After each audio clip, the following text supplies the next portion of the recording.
গণতান্ত্রিক সংগ্রামের অবিস্মরণীয় নেত্রী, স্বাধীনতার সার্বভৌমত্ব রক্ষায় আপসহীন নেত্রী, আমাদের সবার প্রাণ প্রিয় বেগম খালেদা জিয়ার কফিন সংসদ ভবন এলাকায় চলে এসেছে।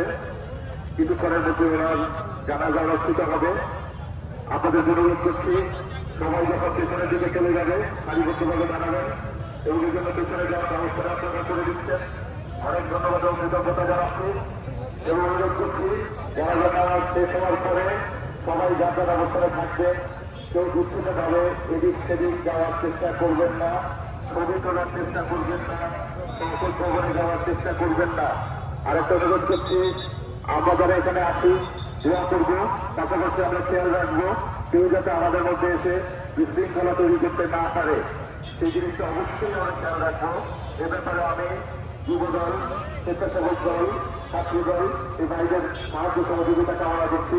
আপনারা খুব সূক্ষ্ম দৃষ্টি রাখবেন, সব দিকে খেয়াল রাখবেন যাতে সবাই সুন্দর করে জানাজা নামাজ আদায় করতে পারে এবং যাতে কেউ সংসদ ভবনের ভেতরে ঢুকে ছবি তোলা বা অন্য কোনো কাজে সময় নষ্ট না করে বা বিশৃঙ্খলা তৈরি করতে না পারে।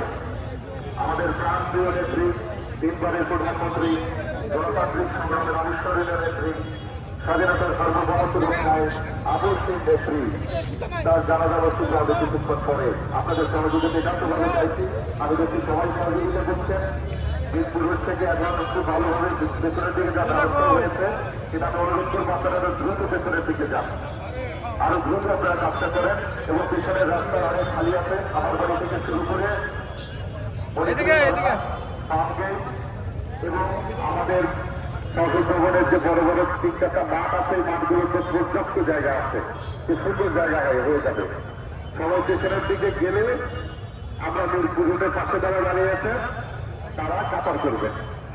সেই জন্য যত তাড়াতাড়ি আমরা পেছনে পাঠাতে পারবো তাদেরকে আমাদের পক্ষে কাতার করা তত সহজ হবে। সেই জন্য আপনাদের সহযোগিতা ব্যাখ্যা করতে চাইছি।